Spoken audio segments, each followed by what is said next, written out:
Hi everyone, this is Naomi from the Terrebonne Parish Library here today to talk to you about my favorite scary books for 4th to 6th graders. These are just in time for our spooky Halloween season. The first book I'm going to talk to you tonight about is called The Night Books by J.A. White. And this is a story about Alex. And Alex, he loves scary stories.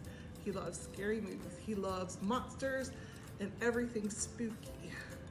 And one night, he's sneaking out of his apartment to go down to the basement for a secret mission, and on his way, he gets snatched up by a witch named Natasha, and now he's stuck in her apartment and he can't get out.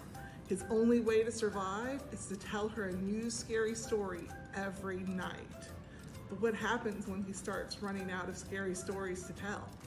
You'll have to read it and find out. This book is a little bit Hansel and Gretel, a little bit 1001 Arabian Nights, and it is all around spooky. I loved it. The next book I'm going to talk about is called Thejumbies, and this is written by Tracy Baptiste, and it stars a young woman named Coraline, and her father live on the island of Trinidad. And on All Hallows Eve, every year the village gathers together and they go to the cemetery to honor their dead. Well, on this night, Corinne notices a pair of yellow glowing eyes in the forest, but she brushes it off. She doesn't believe in the Thejumbies. But then she notices other strange things. A new woman talking to the village witch. And then suddenly that same woman is in her house cooking dinner for her father.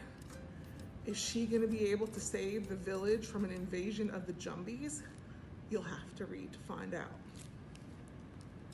Our next book is written by one of my favorite authors, the King of Spooky himself, Neil Gaiman. And this is a book called Coraline. And Coraline and her family have just moved into a new house. And Coraline's going around exploring it. There's one thing weird that she notices. The numbers of windows and doors on the outside don't match up to the number of windows and doors on the inside of the house. And when she goes through that extra door one day, she finds a new, better version of the world that she lives in. The food's better, the clothes are better. There's even a new version of her mom and dad.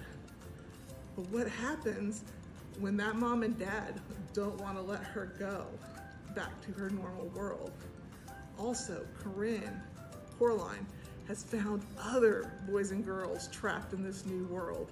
Will they be able to rescue each other and escape the new mother and father? I'll have to read it to find out.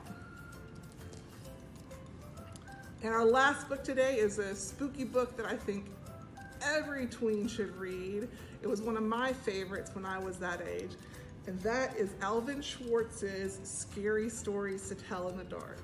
This is a fantastic collection of some of the spookiest ghost stories you'll ever read, and they're all illustrated by Stephen Gamble, and he has these super haunting images.